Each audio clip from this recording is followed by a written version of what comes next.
Let's bring in our chief foreign affairs correspondent and host of Face the Nation, Margaret Brennan. Margaret, good morning. Thank you for being here. Where do U.S. negotiations stand right now with the Ukrainians and with the Russians?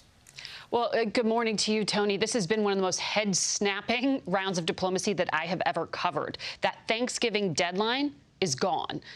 President Zelensky said he is ready to talk over these really sensitive details with President Trump, but you heard President Trump says he'll have to wait. And as you saw from those Russian bombings overnight, there's a significant obstacle here. This man, Vladimir Putin, he hasn't agreed to any of the terms that the U.S. and Ukraine hammered out in recent days.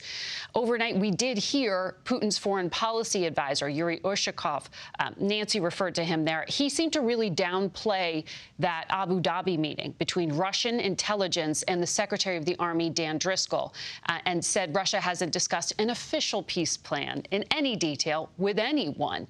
There's another unusual element here.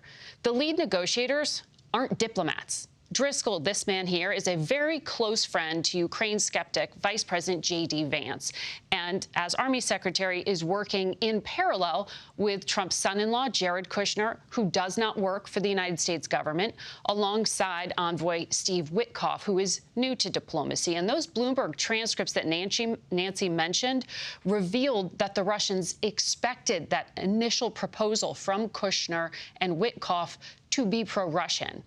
And that transcript shows they were coaching Putin's advisor how to persuade Trump to give it a chance. So we don't really know if there's a real Russian interest here. Boy, Margaret, that sounds very messy and very complicated. So with that as a backdrop, wow. What's next for U.S. negotiators? Well, Gayle, U.S. officials are insisting as recently as this morning, that progress is being made and that Steve Witkoff is going to go to Moscow with the latest version of the U.S. proposal for Putin. There is a lot of detail still to be worked out.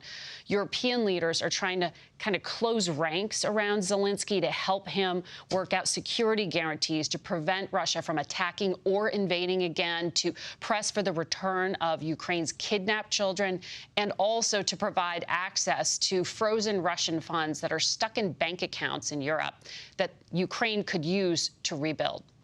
All right, Margaret, we will all keep following the story. Thank you so much.